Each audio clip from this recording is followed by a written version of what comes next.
Hi guys, it's Erin from Ginger's Florals. Today I wanted to talk to you guys about straw flowers. I do a little bit of a flower focus. These are some of my absolute favorite blooms this time of year. Well, we've already talked before, they're fantastic dried flowers. They make a wonderful accent in a bouquet, and because they make such good dried flowers, they last forever in a vase. So they're really fantastic. So I just want to walk through when I start planting them, how far apart, all that kind of stuff, when I start to see blooms, and then a couple of tips on when to harvest them. So first of all, these beauties, I start 4 to 6 weeks before my last frost, which puts it late February to the beginning of March, because our last frost, this is zone 8B, our last frost is April 8th-ish usually. So that's what I base all of my weeks before last frost timing from. So I started these in late February. They go into landscape fabric and I space them about 9 inches apart. As you can see, some of these are 5 foot tall. I'm 5'2", so some of them are even taller than me, so they're pretty good size. They start to bloom for me usually in early March, depending on the year. Obviously it's a little different every year, but usually in July, sorry. Depending on the year, they usually are blooming in July, and these will go all the way to a last frost for me. The varieties that I've grown this year are an apricot, and we'll walk through them. There's an apricot, a vintage rose, this really soft sort of pinky color. This one is, man, I can't remember which variety it was, but it's not what it was supposed to be. It was supposed to be a burgundy sort of color, and it turned out to be this really bright pink, which I love, and I need to find these seeds again. The one that I grew that did turn out to be sort of burgundy was supposed to be a coppery red, and occasionally I get a copper sort of color out of it, but yeah, not always. Either way, they're all beautiful. Honestly, aside from like the bright yellows and bright reds, which are never ones that I really enjoy growing, the colors they're all beautiful, so it doesn't matter which ones I get to come up. Like I said, the super bright yellow and the super bright orange and reds, those are not going to be varieties that I am drawn to, but these ones all are, and I love them. So a lot of people will tell you that it's a good idea to stake these or trellis them up. And if you hear noise back there, that's John with the tractor. He's working on a project. And I would agree that they can use some sort of trellising. I would do it more the way we do our dahlias and our sunflowers, is just sort of corralling them. I wouldn't try to use Hortonova netting or anything like that. They also say to pinch these. I personally have never pinched straw flowers, and they still put out bloom after bloom after bloom. And every time I cut them, they produce more and more. Here, I'm going to turn the camera around to show you. So take this flower right here. I will cut this one all the way down, probably down here, so I get a super long stem. But it doesn't really matter. Every single spot that you would cut this stem, every single one of these is going to put out more shoots. So you're going to have tons and tons and tons of flowers. I wanted to talk to the stage at which I cut my blooms.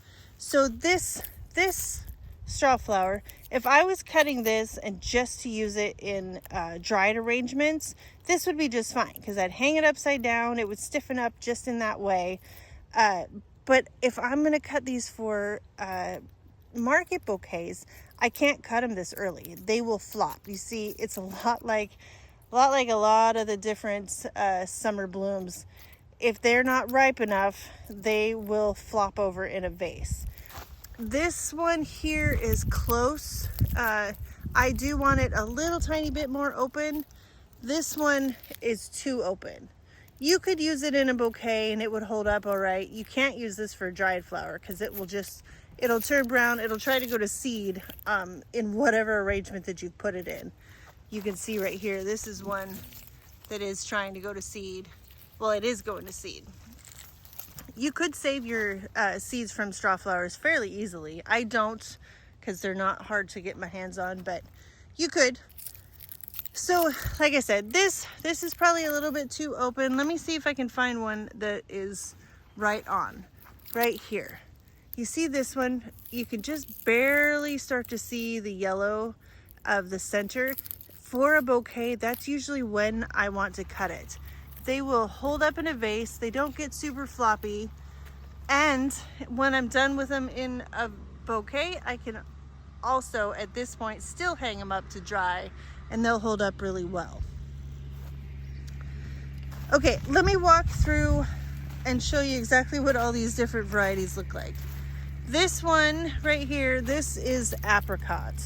It's a really great blend of yellows and peaches and sort of pinky colors, but more on the orange side.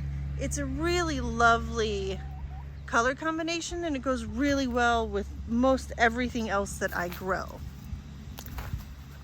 This pink, this light soft pink, is that vintage rose. Sometimes it's, oh, if I could get it to focus. Sometimes it's almost white with just a little bit of blush. Sometimes it's obviously more pink. This guy, like I said, I gotta get the variety name of this one. Sorry, I'll try to find it and then put it on the screen. But this is that bright pink that I love. It stands out so beautifully. This variety was supposed to be my copper red. It sort of has a reddish sort of coloring to it, but it's definitely not the copper. Here's one. That is the copper I was trying to get to. Here, let me pull it out in the sun. Yeah, that was the color these were all supposed to be, but for whatever reason they weren't. That's okay though. This burgundy is a beautiful color. And then somehow this is more of that bright pink. I love them all. So like I said, I'm not too worried about which colors, as long as it wasn't gonna be school bus yellow and you know, bright orange or fire engine red. Those colors don't go with my aesthetic, except black-eyed Susans. They can be yellow all they want. Okay, so just to recap, I start these seeds 4 to 6 weeks before the last frost. For us, that puts it at the end of February, beginning of March. I plant them out as soon as the weather, as soon as we get past our last frost date. These are relatively cold hardy for us. So I'll plant them out middle of April, and they will take until July to bloom, but they'll bloom all the way to a frost as long as I keep them deadheaded. All these ones that you saw that I showed you that were trying to go to seed, I got to cut those out, and then it'll just flush more blooms. They are really fantastic flower producers. I space them at 8 inches apart.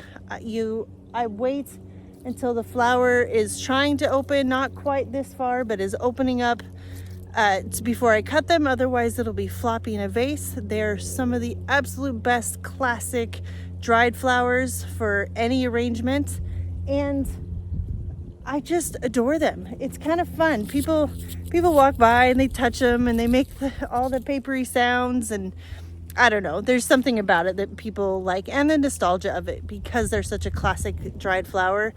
So these are just, like I said, they're just some of my absolute favorites. The papery petals and the soft fuzzy center, they're very tactile, and a lot of people are drawn to them, myself included. So I just wanted to give you that little rundown, do a little short flower focus video on these beauties for summertime. They're absolutely some of my favorites. I use them all the time. I will always, as long as I'm growing a flower garden, I will always have these in the garden. They go so well with everything, and they hold up so well. As long as you cut them at the right time and you treat them well, they'll be happy. Okay guys, that's gonna do it for this video. I hope that you enjoyed it. I hope you learned something. I really hope you give these a try if you haven't already, and I will see you in the next video. Bye guys.